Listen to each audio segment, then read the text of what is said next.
إن الحمد لله نحمده ونستعينه ونستغفره ونتوب إليه ونعوذ بالله من شرور أنفسنا وسيئات أعمالنا من يهده الله فلا مضل له ومن يضلل فلا هادي له أشهد أن لا إله إلا الله وحده لا شريك له وأشهد أن محمدا عبده ورسوله لا نبي بعده يا أيها الذين آمنوا اتقوا الله حق تقاته ولا تموتن إلا وأنتم مسلمون فإن أصدق الحديث كتاب الله وخير الهدى هدى محمد صلى الله عليه وسلم وشر الأمور محدثاتها وكل محدثة بدعة وكل بدعة ضلالة وكل ضلالة في النار. معاشر المسلمين أوصيكم ونفسي بتقوى الله فقد فاز المتقون. Al-Imam Al-Bukhari dan Al-Imam Muslim meriwayatkan dalam sahih mereka berdua dari Abu Hurairah radhiyallahu taala anhu bahwasanya Nabi sallallahu alaihi wasallam bersabda, "Lam yatakallam fil mahdi illa thalathah." Tidak ada yang berbicara tatkala masih kecil digendong kecuali hanya 3 orang. Isa bin Maryam, yang pertama Nabi Isa alaihissalam, yang kedua adalah sahibu Juraij, anak kecil tentang kisah Juraij, yang ketiga adalah seorang anak yang didoakan oleh ibunya untuk menjadi orang kaya, namun dia tidak mau, dia berbicara, enggan, menolak doa ibunya tersebut, dan yang dia berdoa, ibunya berdoa agar dia dijauhkan tidak menjadi seorang yang dipukulin, dituduh berzina. Kemudian sang anak mengatakan, jadikanlah saya seperti orang tersebut. Adapun yang akan kita sampaikan pada kesempatan kali ini adalah tentang sahibu Juraij, tentang anak kecil yang berbicara dalam kisah Juraij. Siapakah Juraij? Kata Nabi SAW, "Kana Juraijun rajulan abidan." Adalah Juraij adalah salah seorang lelaki yang ahli ibadah dari Bani Israel. Fakana yattakhidhu sawma'atan fakana fiha. Dan beliau membuat sebuah sawma'ah, semacam musalla atau kuil, tempat beribadah yang letaknya agak jauh dari tempat pemukiman, yaitu di tempat yang agak tinggi. Maka dia pun konsentrasi untuk beribadah kepada Allah di kuilnya tersebut. Fa'atathu ummuhu wa huwa yusalli. Maka suatu hari ibunya datang, mungkin rindu ingin menyenguk Juraij, sedangkan Juraij sedang salat. Faqalat, maka ibunya berkata, memanggilnya, "Ya Juraij, wahai putraku Juraij." Sementara dia sedang salat, maka dia berkata, "Ya Rabbi ummi wa salati." Ya Rabbku, apa yang harus aku lakukan? Dalam hatinya dia bertanya, apakah saya melanjutkan salatku ataukah aku batalkan untuk menjawab panggilan ibuku? Fa'aqbala ala salatihi. Akhirnya dia pun memilih untuk melanjutkan salatnya. Fansarafat, maka ibunya pun pulang. Falamma kana minal ghad, tatkala keesokan harinya ibunya datang lagi. Atathu ummuhu, ibunya datang lagi. Fanadat ya Juraij, ibunya panggil, wahai Juraij. Wa huwa yusalli, Juraij sedang salat. Maka dia berkata, "Ya Rabbi ummi wa salati." Wahai ya Rabbku, mana yang harus saya lakukan? Lanjutkan salatku atau aku batalkan salatku memenuhi panggilan ibuku? Fa aqbala ala salatihi. Akhirnya dia tetap melanjutkan salatnya. Fansarafat, ibunya pulang lagi. Falamma kana min al-ghad, tatkala hari ketiga, atatu ummuhu wa huwa yusalli, ibunya datang lagi dan Juraij sedang salat. Maka dia memanggil putranya, "Ya Juraij, wahai putraku Juraij."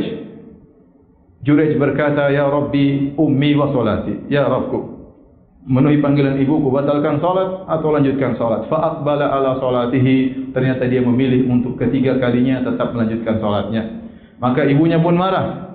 Maka ibunya berdoa, "Allahumma la tumithu hatta yanzura ila wujuhil mumisat." Ya Allah, jangan kau matikan Juraij sampai dia melihat kepada wajah-wajah wanita pezina.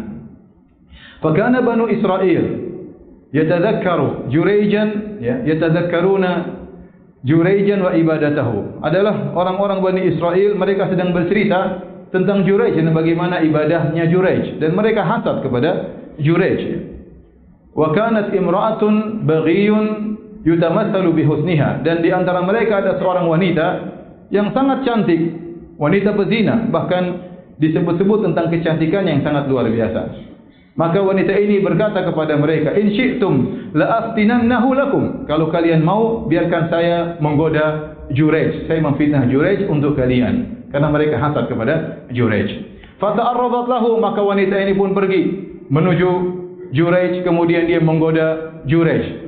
Dalam riwayat, wa kallamathu fa'aba, dia ngomong dengan Juraij, tapi Juraij tidak peduli. Fala yaltafit ilaiha, dan Juraij tidak menengok pun kepada sang wanita tersebut. Akhirnya apa? Fa'atat ra'iyan, kana ya'wi ila sawma'atihi. Kemudian wanita ini pun datang kepada seorang penggembala kambing yang biasanya bernaung di sekitar kuilnya Jurej. Famakkanathu min nafsiha, maka dia pun membiarkan penggembala kambing tadi untuk menzinahinya. Fawaqa 'alaiha, maka wanita tersebut pun digauli oleh sang penggembala kambing. Fahamalat, falamma waladat, maka dia pun hamil. Tatkala kemudian dia melahirkan anak tersebut, maka qalat huwa min Jurej, dia berkata ini anak hasil perzinahan dengan Jurej. Maka orang-orang pun ngamuk, orang-orang pun marah. Fa'atauhu, maka mereka pun datang kepada Jurej. Fastanzaluhu, maka mereka turunkan Jurej, keluarkan Jurej dari kuilnya. Wahadamu sawma'atahu, kemudian mereka hancurkan kuilnya, musallanya dihancurkan. Jurej faja'alu yadribunahu, mereka pun memukuli Jurej. Jurej berkata, ma sya'nukum, ada apa dengan kalian? Apa yang kalian lakukan? Kata mereka, tazanaita bihadhil baghi, kau telah berzina dengan seorang wanita berzina dan akhirnya dia melahirkan seorang anak. Maka Jurej berkata, aina sabi, mana sang anak? Faja'u bihi, maka mereka pun mendatangkan anak tersebut. Kata Jurej, da'uni hatta usaliya, biarkan aku sampai aku salat. Maka dia pun berwudu, kemudian beliau pun salat. Kemudian fa'atas sabi, setelah salat dia pun mendatangi anak kecil tersebut. Fata'ana fi batnihi, kemudian dia pun memukul atau menusuk ke perut anak tersebut. Kemudian Jurej berbicara sama anak tersebut. Kata Jurej, ya gulam, man abuk, wahai sang anak, siapa bapakmu? Maka anak tersebut berbicara, fulan ar-ra'i, bapakku adalah sang penggembala kambing. Maka orang-orang pun sadar. Faqbalu ilaihi, maka mereka pun datang kepada Jurej. Mereka pun mencium Jurej. Kemudian mereka menyesal, mereka berkata, nabni laka sawma'atan min dhahab. Ya Jurej, kami akan bangunkan kembali kuilmu dari emas. Kata Jurej, la a'iduha min tin kama kanat. Jangan, bangunkanlah kembali musallaku seperti sedia kala dari tanah. Inilah hadirin yang dirahmati Allah Subhanahu wa taala, kisah Jurej, seorang dari Bani Israel yang sangat saleh, yang dia melakukan kesalahan. Kesalahan tersebut mungkin karena ketidaktahuannya. Oleh karenanya Nabi SAW mensifati Jurej dengan rajulan abidan, seorang yang ahli ibadah, tetapi ilmunya tidak mumpuni. Oleh karenanya tatkala dia dipanggil oleh ibunya, kata para ulama, seharusnya dia batalkan solat sunnahnya, lantas dia memenuhi panggilan ibunya. Adapun kalau dia dalam solat wajib, maka hendaknya dia menyegerakan solatnya, lantas dia menyambut panggilan ibunya. Dan hadis ini menunjukkan tentang agungnya berbakti kepada kedua orang tua. Bahwasanya berbakti kepada kedua orang tua merupakan sebab dimasukkannya seorang ke dalam surga. Dan ibunya Jurej, ketika marah, dia pun berdoa kepada Jurej dengan doa dalam rangka untuk beri pelajaran kepada Jurej. Dia tidak berdoa, ya Allah binasakanlah putraku, ya Allah buatlah dia berzina dengan seorang wanita berzina. Tidak, dia hanya berdoa, Allahumma la tumithu hatta turiyahu wujuhal mumisat. Ya Allah, jangan kau matikan dia, ya, wafatkan dia sampai dia melihat wajah-wajah wanita berzina. Kemudian hadirin yang dirahmati oleh Allah Subhanahu wa taala, hadis ini menjelaskan tentang adanya karamah bagi para wali-wali Allah Subhanahu wa taala. Lihatlah Jurej, seorang yang saleh, yang sibuk beribadah. Ya, maka Allah memberikan kepada dia karamah, sehingga sang anak, sang bayi yang masih digendong bisa berbicara. Dan ini akidah Ahlussunnah wal Jamaah, bahwasanya Allah memberikan karamah kepada wali-wali Allah. Akan tapi karamah tersebut adalah anugerah dari Allah tanpa dipelajari terlebih dahulu. Tiba-tiba Allah berikan kepada hamba-hambanya yang saleh tatkala mereka butuhkan. Adapun yang terjadi di zaman sekarang, sebagian orang belajar karamah dengan ritual-ritual ibadah tertentu, dengan bacaan-bacaan tertentu, dengan zikir-zikir tertentu, maka itu bukan karamah. Karena karamah tidak bisa dipelajari. Datang begitu saja dari Allah Subhanahu wa taala, kemudian Allah hentikan jika sudah tidak diperlukan lagi. Adapun apa yang didengung-dengungkan bahwasanya belajar ini maka bisa sakti, ketahuilah itu hanyalah sihir atau perdukungan. Maka seorang waspada jangan sampai terjebak dalam kesyirikan atau praktek-praktek yang tidak disyariatkan dalam Islam. Aqulu qawli hadza astaghfirullah li wa lakum wa lisa'iril muslimin min kulli dhanbin wa khati'ah fastaghfiru innahu huwal ghafurur rahim.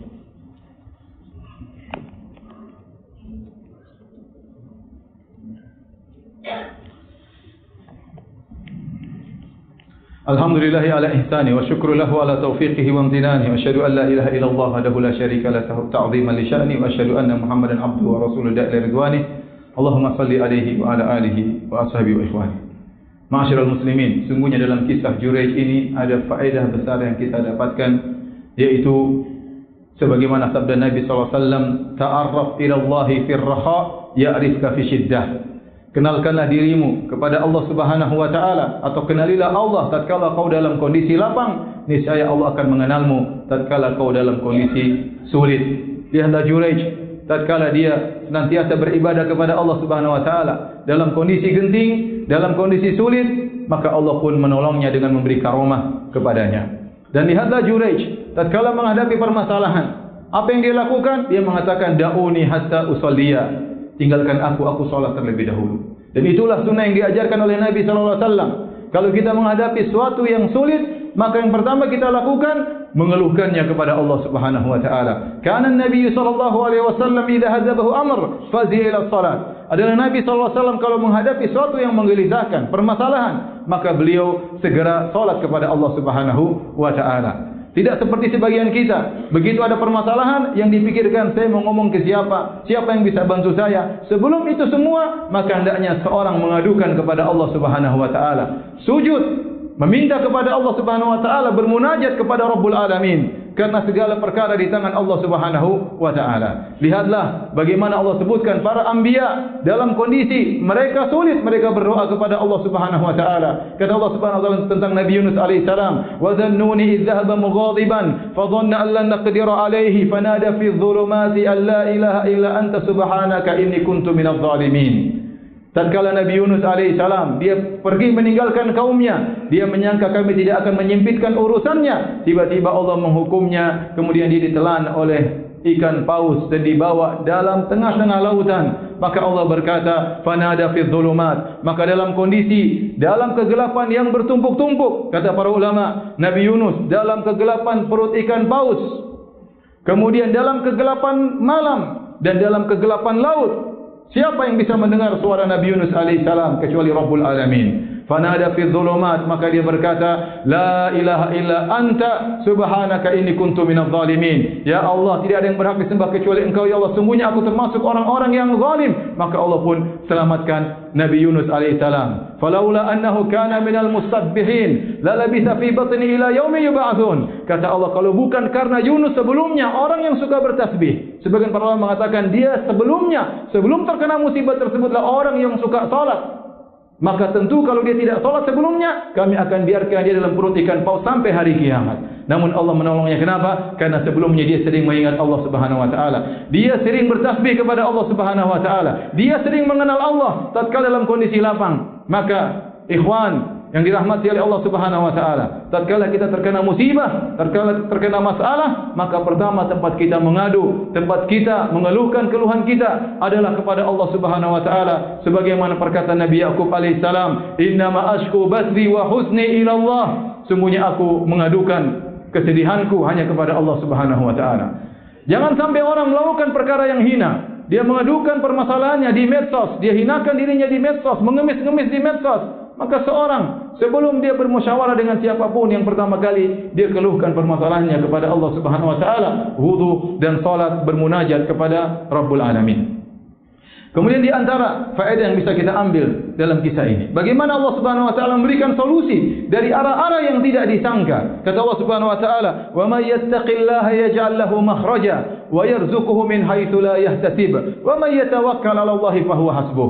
Barang siapa bertakwa kepada Allah Subhanahu wa taala, Allah akan berikan dia solusi dan Allah akan berikan dia rezeki dari arah yang tidak dia sangka-sangka. Siapa yang menyangka Jurayj dituduh berzina, kemudian ternyata anak kecil yang digendong bisa berbicara. Tidak ada yang menyangka demikian. Tiba-tiba anak tersebut berbicara dengan izin Allah Subhanahu wa taala untuk membela Jurayj. Oleh karena kita banyak cerita tentang orang-orang soleh, mereka terdesak, terhimpit, terjepit, lantas mereka mengadakan tangan mereka ke langit meminta kepada Allah Subhanahu wa taala. Meskipun semua pintu tertutup, pintu langit tidak pernah tertutup, lantas Allah berikan solusi kepada mereka dari arah yang mereka tidak sangka-sangka. Oleh kerana seorang senantiasa thiqah, percaya kepada Allah Subhanahu wa taala dan senantiasa husnudzan kepada Allah Subhanahu wa taala. Di antara faedah yang bisa kita ambil dari kisah ini, bagaimana takwanya Juraij meskipun dia bersendirian.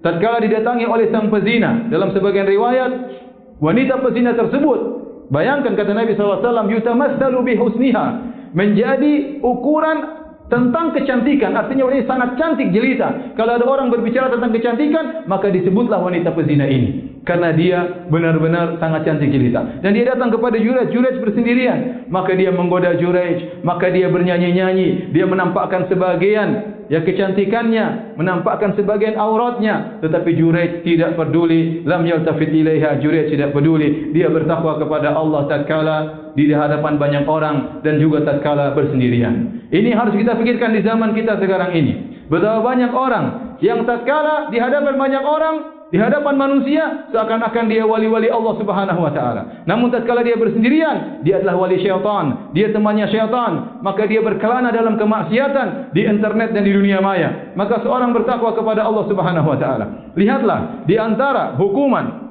yang ibunya Juraij mendoakan agar mengenai Juraij adalah Allahumma la tumitu hatta turiyahu wujuhal mumisat. Ya Allah, jangan kau wafatkan Juraij sampai kau buat dia melihat wajah-wajah wanita pezina. Disebut dalam sebagian riwayat, waktu Juraij diambil oleh kaumnya, dibawa jalan, kemudian keluar melewati perkampungan atau tempat wanita pezina, maka wanita pezina pun keluar melihatnya dan dia pun melihat mereka, maka dia pun tersenyum. Maka orang bertanya, kenapa kau tersenyum? Kata dia, saya ingat doa ibuku. Inilah doa ibuku dikabulkan. Maka ibu Juraij memandang bahwasanya melihat wajah wanita pezina adalah hukuman dari Allah Subhanahu wa taala. Dan Allah mengabulkan doanya ibu Juraij. Ya. Maka seorang harus sadar jika dia melihat wajah pezina, sungguhnya dia sedang dalam hukuman dari Allah Subhanahu wa taala. Sementara sekarang begitu mudah kita melihat wajah-wajah pezina. Tinggal kita masuk ke internet, kita klik mana yang kita kehendaki.